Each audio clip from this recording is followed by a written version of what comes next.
So these are some numbers I thought I will share with you, because I don't know how many of you are, because if you are, there is a lecture on budget, I can't, do it without the numbers. So these numbers are essential numbers I put in there. GDP. If everyone says that what is the GDP of the country, what rate it is growing, it's about 8%. Where are we targeting? For this is 26. We are supposed to grow at 8%. Where are we targeting this 27? It's about 10%. And the GDP, there are two ways of doing it. One is at a constant prices without looking at the inflation of the value. Another is at the nominal GDP, accounting for the inflation.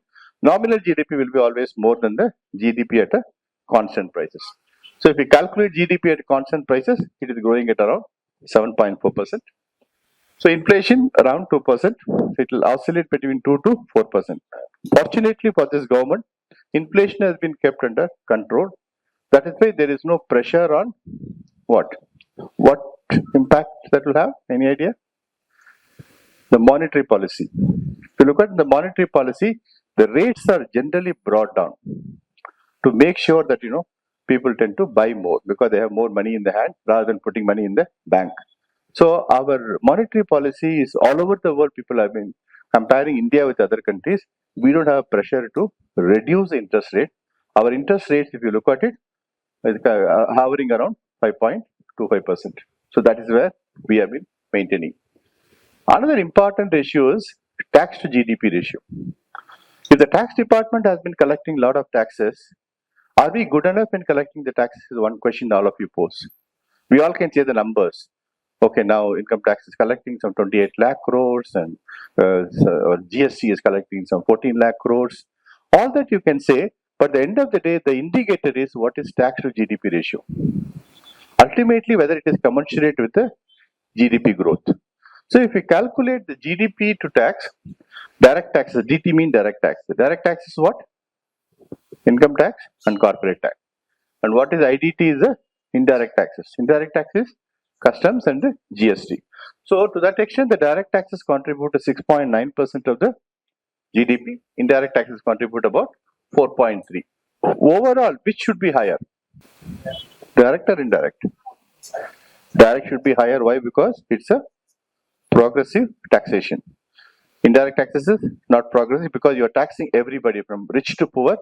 Somebody buys a matchbox, the same tax is paid by the richest man as well as the poorest man. Whereas in income tax, you have a gradation where the poor people pay less tax, rich people pay more taxes.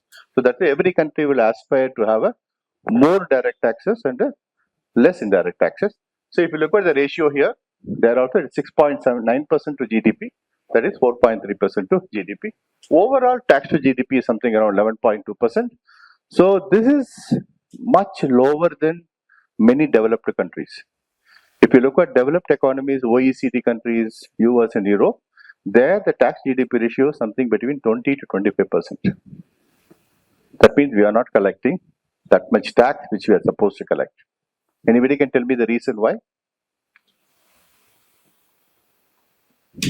Because in India, we not only kind of collect taxes, we achieve social objective through the tax laws. All of you must have seen income tax law consists of more than 500 sections, the new law, which is 533 sections. There, you know that we go through lot of exemptions to backward areas, and we kind of promote lots and lots of benefits to vulnerable sections of people. So the Income Tax Act is full of the kind of like trust. There's an exemption from payment of taxes, like hospitals, education institutions. Lots and lots of exemptions are provided, so people don't pay tax at all if you are doing a charity. So to that extent, we forego a lot of tax, and there is a statement called a tax foregone statement. We started capturing it in the budget. I wanted to look at it in the finance that act, that financial statement of affairs, as well as in the economic survey. There is something called tax foregone statement. That means how much I forego by way of Section 80 or exemption for trust or exemption for some companies and all that. That money comes to close to 10% of GDP. So if I calculate my collection, actual collection of 11%, and the taxes I forego because of all the exemptions and deductions, it will come to something around 20 plus. So to that extent, if there is an explanation that we can give why India's tax GDP is lesser than the rich countries, Those countries don't have much of a exemption which are, even if they give, that will be hardly 1 to 2%. They have that exemption. In our country, close to 10 to 12% is the exemption. Then we have the borrowing. This is, debt to GDP. This is one of the important factors which determines whether the country is solvent or insolvent. Okay, country should not borrow so much. In our country, if you look at debt to GDP, it is something around 55.9, 55.6, but it was about 56.1 in the last year. So from there it has come down to 55.6. Marginally it has come down. Our aim is what? 50%. It's not that you can survive without borrowing. Country has to borrow. But what is it that I'm intending to borrow is up to 50% of GDP I can borrow. Then World Bank says you're okay. You know what is the borrowing of US? A lot of people invest in the US Treasury bonds. Something around 130%. So if you look at it, then something twice than whatever it is, they can borrow, but still that economy fundamentally is strong. So there are countries which can borrow more. Even Europe has more than 70 to 80% of the debt to GDP ratio. To that extent, so we have a robust kind of a fiscal discipline of borrowing less. Then we have a amount. Okay, how much is that we borrow? That is 17.2 lakh crores in numbers. And what is the net borrowing after dividing whatever, reducing the interest payment? It will be something around 11.7 lakh, because interest payment is basically the one that whatever the borrowing you have to pay the interest on that. So there is something all of you must have seen. You will get a question on that. Finance Commission, 16th Finance Commission, what is the divisible pool? As far as it is concerned, the states have been allocated 41% as a vertical devolvement to the states. So that is coming to something around 1.4 lakh crore for this year. Actually, what has been given is around 1.4 lakh crores. So some more numbers. This is where I told you about the CAPEX. So capital expenditure. So if you know the country is developing budget, I am not only saying that I am spending my own money for the revenue expenditure, I am spending it on capital expenditure. Where does the capital go in my budget? So capital expenditure was, if you look at it, it was only 1.7% of GDP in 2020. That was the COVID year. And we were not able to improve. But if you look at it now, this is a very, very big number. If you look at it, all of you should note this, 2.9% is a good number. So we improve the capital expenditure from 1.7 to 2.9. What we are trying to do is, there again, aspiration is around 3.9% of the GDP is what we are going to aspire to invest in capital. That is our future. So if you look at it, the capex to the total expenditure, first is the capex to GDP, the second number is the capex to total expenditure. About 20% of my expenditure is capital. That means 80% goes for revenue, 20%. And what I am done now, 30%. Have you seen that?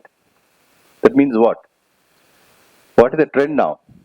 If you look at it from 20 to 25, what has been the trend?